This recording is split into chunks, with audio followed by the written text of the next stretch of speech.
Papa, ba't ka na pa rito? Anong ginagawa mo rito? May babalita ako sa'yo. Ano yun? Yung si Enrique ba? Tsaka yung manugang mo, may relasyon ba? Bakit ka naman nagtatanong ng ganyan? Eh, kasi nakita ko sila doon sa pad ng anak mo. In fact, nandun pa sila hanggang ngayon.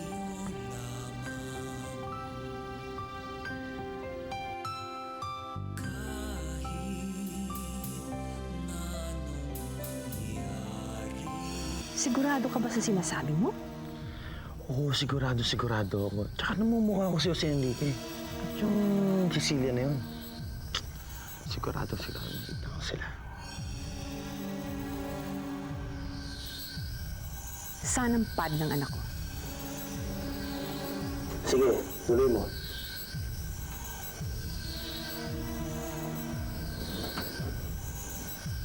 Saksakin mo.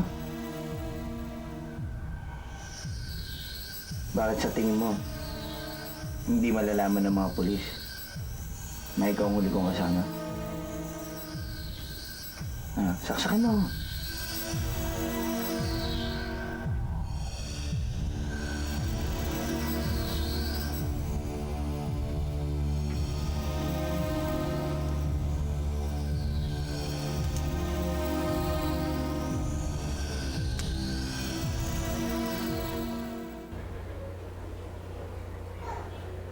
Doktor, sige na ho, tulungan niyo ako. Ayoko naman habang buhay ganito ang mukha ko.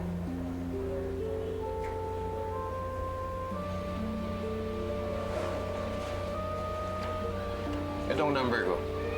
Tawagan mo na lang ako. Kailan ko siya pwedeng tingnan mabuti. Thank you, Doc.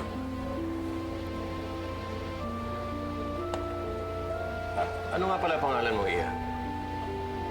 Cecilia po. Cecilia Lopez.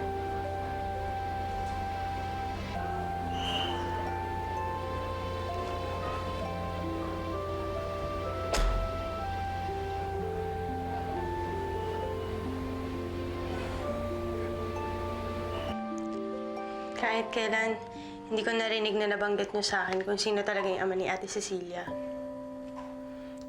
Nay, sino ba talaga? Buhay pa ba siya?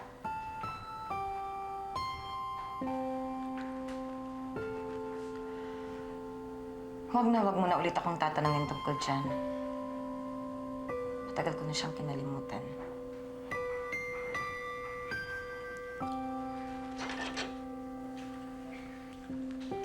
Sa katunayan, ayaw ko na siyang maalala pa.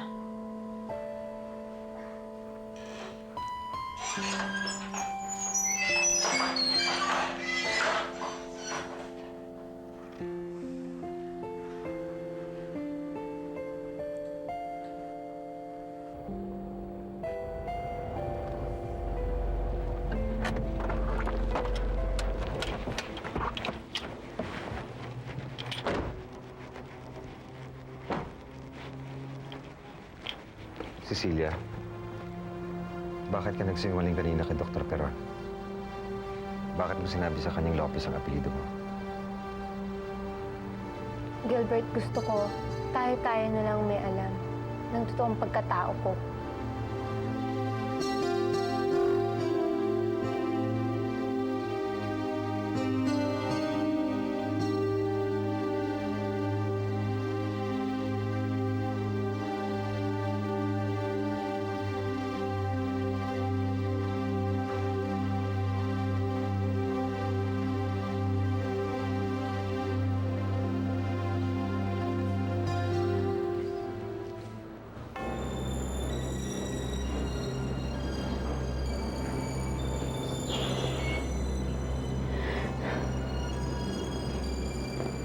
Papa, nakakasuka. Nakakasuka. Okay. Sige. I'll tell him about it. Okay, thank you. Sige, bye-bye. Honey, sino yung pa? Tauhan ni Papa, itinatanong kung willing mo daw tanggapin ng isang project. Talaga? Anong project to? Malaking building ang pagagawa natin. Hindi pwedeng kumuha lang tayo ng pipitsuging arkitekto. Tama ka dyan. At alam mo, in fact, may nakausap na si Papang arkitekto about that. And you know, you have to trust his taste with regards to getting people to do that job. Kilala mo kung sino? Hindi niya nabanggit sa akin yung pangalan ng arkitekto eh. I see. By the way, Carlos Miguel, kamusta naman ang asawa mo? She's fine. Ba't ba naman natanong? Wala lang. I just wanted to know. Anyway, Carlos Miguel, all I can say is, mahalin mo si Cecilia. Alagaan mo siyang mabuti. I have to go. Thanks for your time.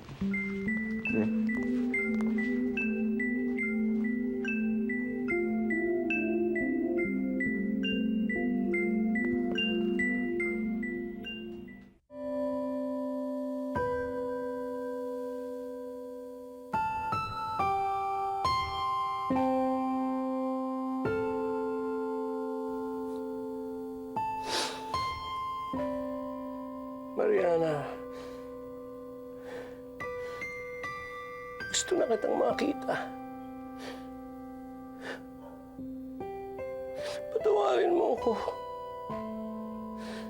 Gusto kitang makita. Mariana, nasan ka?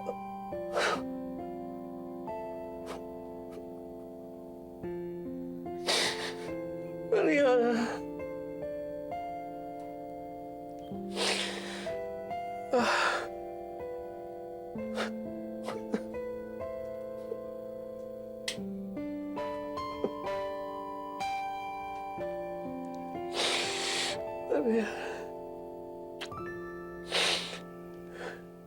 Bakit ba sinisikreto ng inay mo yung tungkol dun sa tatay ng ate mo? Ewan ko. Baka nakakaya lang pag-usapan siguro. Eh, ikaw. Alam mo, Eloisa, matagal ko nang gustong itanong sa ito. Di ba si Mang Juancho ang tatay mo? Eh, bakit Chong ang tawag mo sa kanya? May asawa kasi si Chong nung kumabit siya kay inay. Ayaw nila mabuking. So, Chong ang tawag ko sa kanya. Kaya pala. Eh, nagkaanak ba naman si Mang Juancho dun sa una niyang asawa? Ewan ko, hindi naman ako nagtatanong eh. Eh, bakit hindi ka nagtatanong? Di ba karapatan mong malaman kung may iba ka pang kapatid?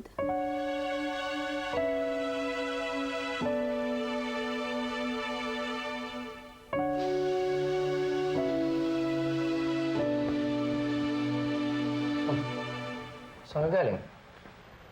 Nakipagkita ho sa akin si Jose Enrique. Anong ginawa sa'yo na lalaki nga? Ginagamit niya ako. Pinagpaparausan niya ako. Wala naman akong magawa dahil hawak niya ang sikreto ko.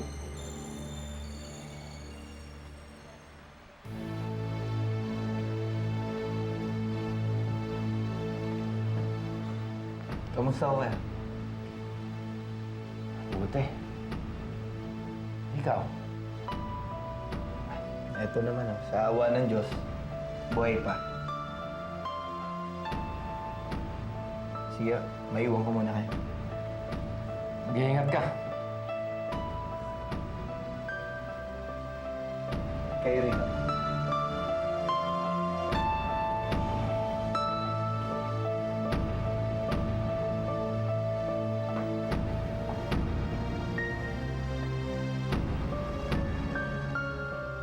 Patayin ko tong hayop na to. Patayin kita ako si Enrique.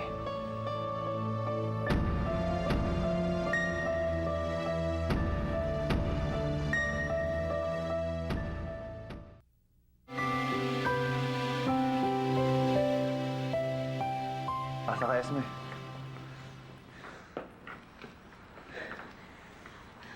Natitense talaga ako. Ano, okay ba yung tsura ko? Okay lang, ikot nga. Balik ka. Bakit? Ano ba yan, Esme? Ito yan, nakita ko. Oo nga, salamat ha. Hindi ko alam. Alam mo, Okay ba? maganda yung suot mo. Simple lang. Mula ngayon, ako nang bahala sa mga damit mo, ha? Parang di mo nakakaya kay Mami. Okay. Tanggalin mo nga yan. Hindi bagay sa'yo, eh. Teka, sandali. Aray. Ayan. Oh, pakibulsa muna at wala akong bulsa. Okay na? Ito, ha? Handa mo to. Pag nandito tayo, holding hands lagi tayo, okay? Sure, yun lang pala. Baka ng kamay mo. Yes, naman, puro ka biro, eh. Maayos ka nga. Okay. Kaya nagdududa si Mami sa atin, eh. Ito, tandaan mo, ha? Pagkaharap mo siya, purihin mo. Bulahin mo. Para mo gumana ng loob sa'yo. Ha! Diyan ako magaling. Kayang-kaya ko yung bubulahin ko at pupurihin ko. Ako bahala. Good, good. At kapag kasama natin siya, lagi mo akong titingnan. Yung tingin na punong-puno ng pagmamahal. Yung parang mahal na mahal mo talaga ako.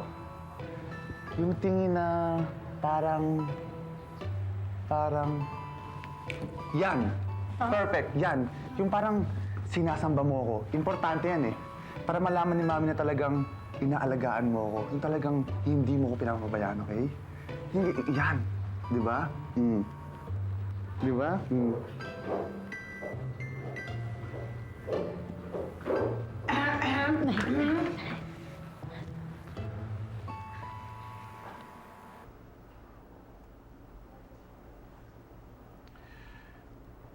Medyo delikado yung eye region eh. Kailangan ma-release natin agad to. Tsaka itong cheek region niya, medyo malalim ang mga burns nito. Medyo mahaba at matagal na proseso ng full thickness grafting ang gagawin natin. Pero I'll take it as a challenge. O paano, Gilbert? Kailan kayo pwedeng sumabay sa akin papuntang Amerika? Doc, dun ho ba sa Amerika gagawin yung operasyon? Alam mo, Iha, I doubt it kung may kagamitan dito na katulad ng sa Amerika. Kung meron man, I don't wanna take the chances. Pero paano yan? Wala naman ho kami ganun kalaking pera.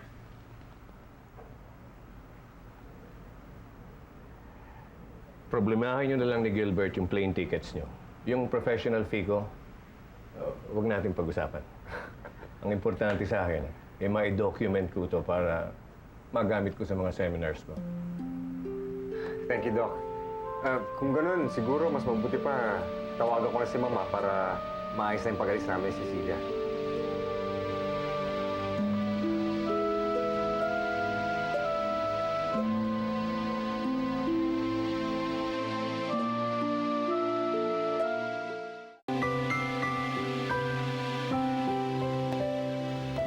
Saan galing? Saan ka naman natulog kagabi?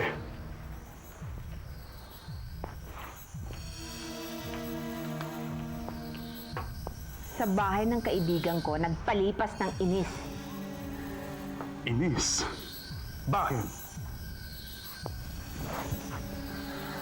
Saka mo na lang malalaman.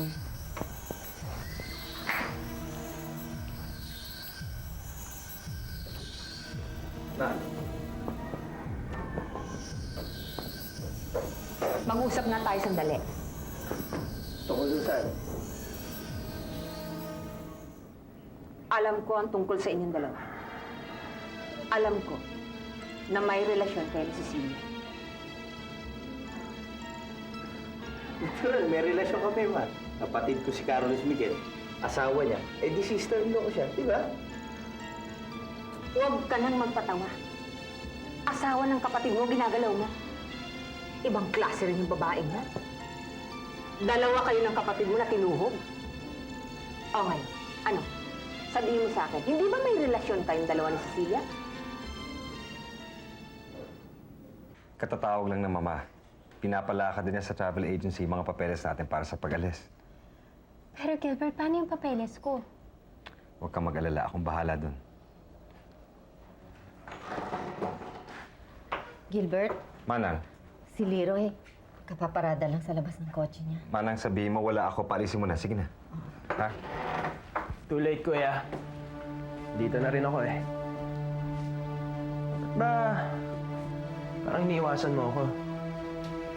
Ayaw mo bang makilala ko yung mapapangasawa mo?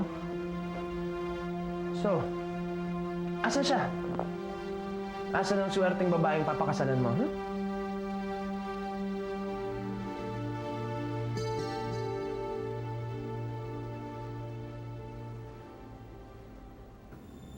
Saan nyo namang nakuha ang chismis yan, ma? Kayo naman, masyado kayo nagpapaniwala. Hindi naman totoo yun. Huwag ka nang magpalusot. Huling-huli ko kayo. Alam ko kung saan kayo nagtatagpo ng babaeng yon. Jose Enrique, kailangan putulin mo to. Kailangan malaman ni Carlos Miguel na nagtataksil ang asawa niya si Cecilia. Yan ang huwag niyong gagawin, ma. Bakit hindi? Gusto ko nang palayasin ang babae yan dito sa bahay na to. Ma, huwag niyong gagawin yan, please.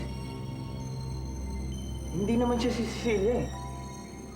Siya si Olga. Ano ba pinagsasasabi mo?